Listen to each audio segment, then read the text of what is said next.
So as the semester is coming to a close, I just wanted all of us to sit around together and talk about why we are grateful for our staff and for our lives. So let's start. I am so thankful for my poster of Kate Upton above my bed because every morning I get to see both of her beautiful eyes. I'm thankful for that poster too. I'm thankful for Solo Cups because they've totally revamped the party scene.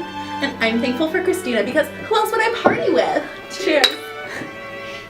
I'm thankful for Will Giddis, and this is Hey, that's mine. And it's grape juice. I'm really thankful for shopping and for Nordstrom Rack and for all my clothes. I'm thankful for those crazy politicians in Washington.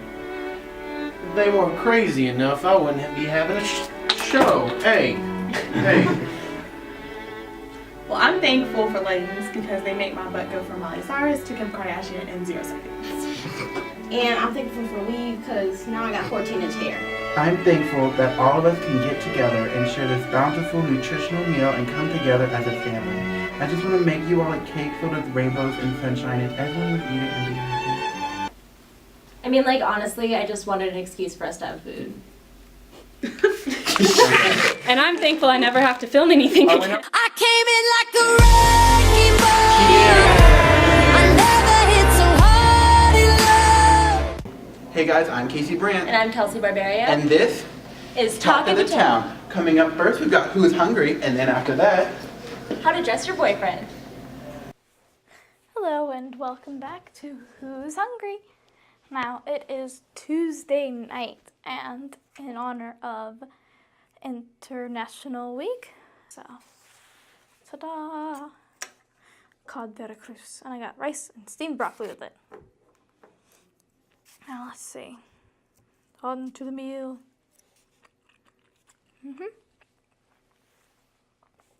It's got a salsa on it with olives and tomatoes and onion, and it tastes really good. It also looks like it has some cilantro on here. I kind of wish that it had some lime or lemon, something citrusy, you know? Also, I know this isn't part of International Week, but it is delicious and I don't normally see it. It's some sort of cupcake with obviously frosting on top. I think that it's lemon frosting with chocolate sprinkles. Let's try this out too. Yep, lemon frosting. This one's a bit older. I can tell the top's kind of hard. And so's the frosting. I like my frosting kind of old. Now, for International Week and actually every day, they actually have the menu for the next week online for everything in Russell House. It is Friday! It is time for India. Now, today's menu consisted of chicken curry, which is what I have, couscous rice, which is what my chicken curry is on top of, and Indian spiced roasted potatoes and vegetables. I also got a big cookie, because why not? So, let's see. Just the chicken. Ooh, it's really yellow. That's a good sign for curry. As expected, chicken curry is awesome. I love curry. Just pretty much any curry. I love it. The couscous rice is also very good, which is great because actually I really don't usually like rice. So for there to be a good rice means that they're doing something right. Yay! No. I'm also not a vegetable fan. I'd rather eat this cookie than the vegetables, but I will try the vegetables. So, the vegetables have a nice crunch. However, there's something odd about them. I don't know if you could hear it, but every time I was chewing it, I could hear a squeak from it, which is odd. So, if you are in Russell House and they have chicken curry, especially if they have couscous rice along with it, I definitely recommend it.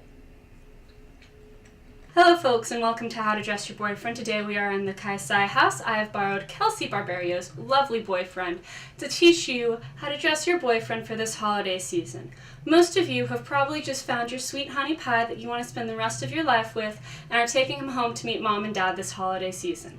However, that can often lead to a lot of problems because most parents in the University of South Carolina are very well in their southern ways.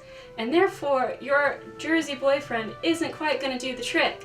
So to impress your parents and make your boyfriend seem like God Almighty, we have a few tips and tricks for you on how to make your boyfriend look like the perfect southern gentleman for this holiday season. Today we've put Colin in some lovely vineyard vines paired with a nice pair of khaki pants for Thanksgiving dinner.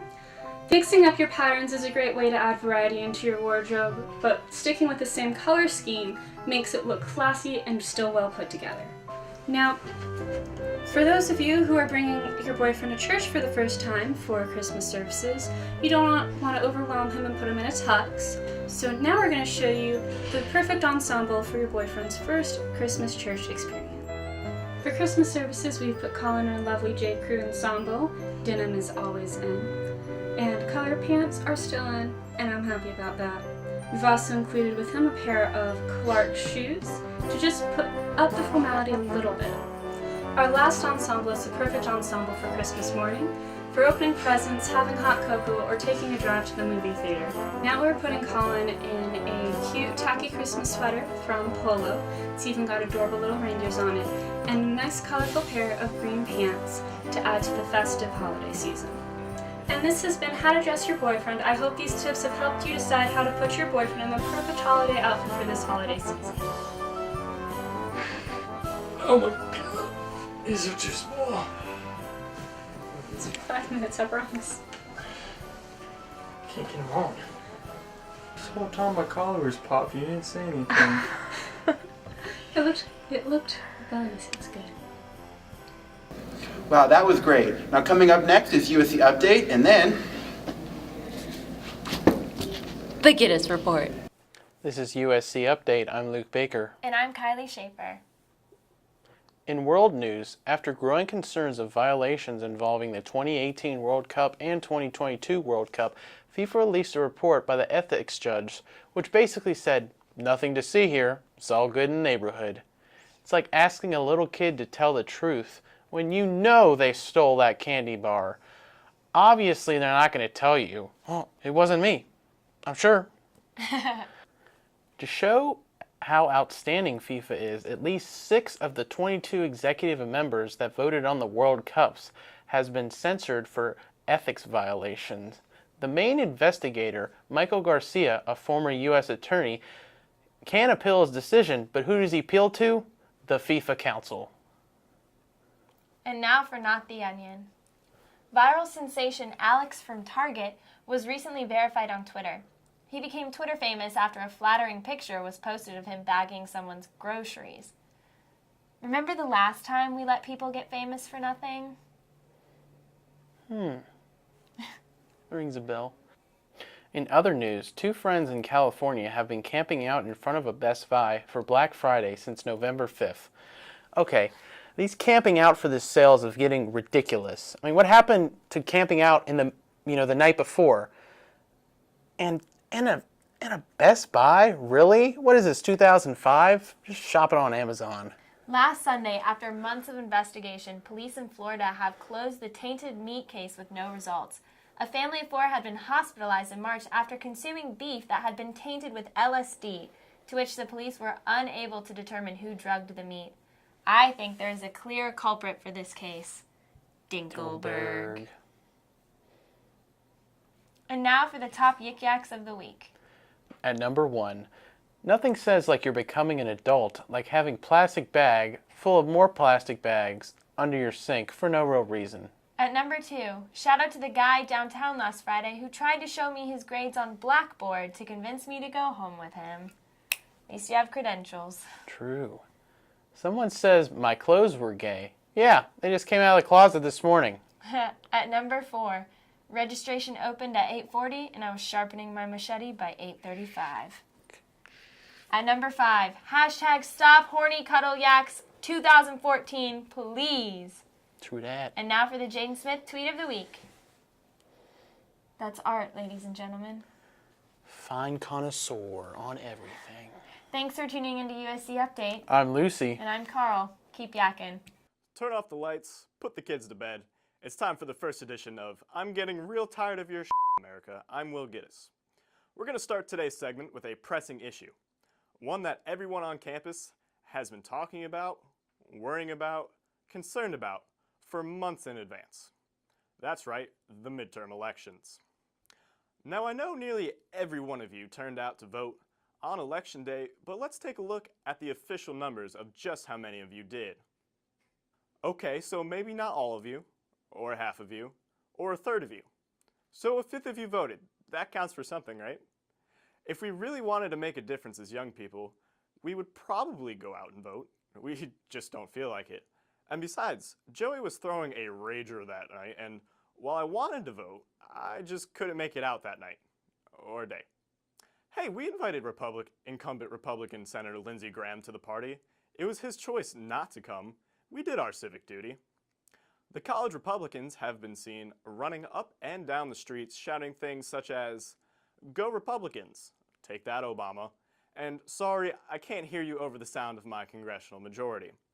Meanwhile, on the other side of the spectrum, the college Democrats haven't been seen from or heard in days.